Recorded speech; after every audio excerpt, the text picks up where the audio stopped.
Hello, IPEM friends.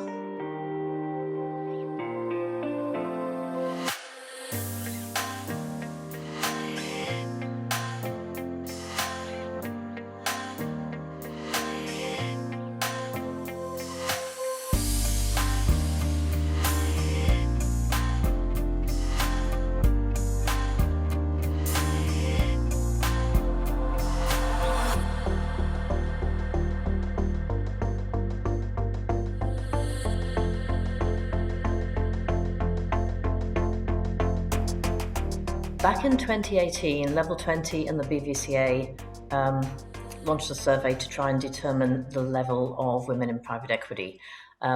We do actually look at one of our main focuses is senior investment roles. And at that time, we found that there were 6% of senior investment roles held by women. And of course, that just isn't good enough. Fast forward to March this year, we did another survey with BVCA. It's focused on the UK, but it does actually include a lot of European data. And now we see that 10% of those roles are held by women. So 10% is still not good enough. Don't roll out the carpet on that, but it's a big improvement. But what is more interesting is the fact that at the junior level, and remember, private equity is a tenured role. People come in at the bottom, they work their way up. We now have significantly more women at that junior level than in 2018. And that's probably standing at about 37% now across the industry. Yeah, okay, it would be nice if it were 50%. But again, big progress there because now we know that the pipeline is there. So the goal is to actually ensure that we retain those people and we develop them and we promote them so that in a number of years, they will be there at those senior levels. What we found there is that venture is much better at having a higher proportion of senior women, 15% is what we got to, whereas the mainstream private equity is probably closer to 9 or 10%. Venture also better at having recruited junior women, 37%, but they also have a greater number of firms where they have all male investment teams. It's not surprising because small groups of people probably growing together, like-minded people, you find very strong all-women teams and very strong all-men teams. So there is a difference. And then if we take it across Europe, we're still trying to gather the data across Europe. But certain countries are behind the curve. They're not even at 10% yet. Others are probably moving further ahead. And what Level 20 is trying to do is to gather that data on a consistent basis so that we can actually present that and people can start benchmarking themselves. And then LPs can benchmark people against that same consistent data. It's always been a very attractive career, but it was hidden. If you actually look at some of our founders and you listen to some of those very, very good female role models, they love private equity. It's always been a very, very attractive, exciting, challenging career, masses of variety, and people who have the aptitude for it can really succeed. The issue has been promotion of it because private equity historically recruited from very, very narrow windows, and therefore it was self-selecting itself out of recruiting as many women if it was recruiting just from the investment banks, etc. So our role is to ensure that we promote private equity as a career for very diverse talent. So outreach program, we work with various organizations to promote internships. So the career has always been exciting.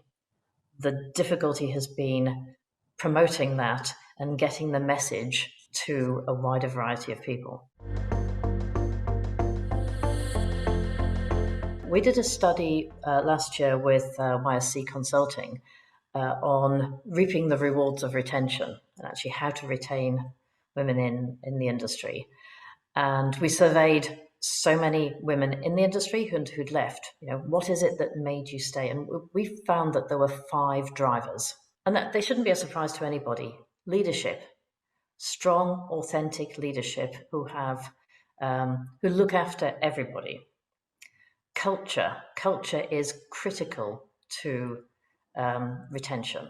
Transparency of promotion processes, transparency of what it takes to get the deal done, looking at what people have done rather than self-promotion. Family life support.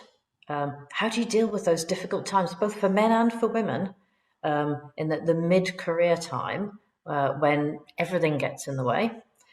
And then a supportive working environment, which comes down to the sponsorship, the mentoring. And we found that firms who actually have looked at those different areas, and actually leadership and culture, strong, authentic leadership and an inclusive culture are fantastic. We currently have over 180 mentoring pairs running across Europe, our largest ever program. In the UK, we're just starting to pair up for our 7th year. It's quite a time-intensive process to match mentors and mentees, and that's the critical bit. And we've actually looked back at our first 4 years of mentoring, and 93% of the people who are mentored are still in the industry. I would say that is a massively successful retention rate. I think 67% of them have been promoted. It's 14% have made partner. I think we've proven that good mentoring programs work both in retention, development, and promotion. And there's a side benefit, which is our mentors all say that they benefit from that program. They learn something. Many of our mentees maintain those relationships with the mentors after the 1-year program has finished. We ask mentees to come into the program with specific objectives of what they want to do. And then we survey them at the end, both mentors and mentees, to ask them how it was, what they've learned, whether they've succeeded in achieving their goals. Many of our mentees go on to be mentors. They loved it, they want to help others. And people are passionate about Level 20 and helping others. And this is why we've been running a campaign on role models, inspiring women, because people love to hear the stories about how people have actually managed to transition from junior through to senior with all of the turbulence along the way of life.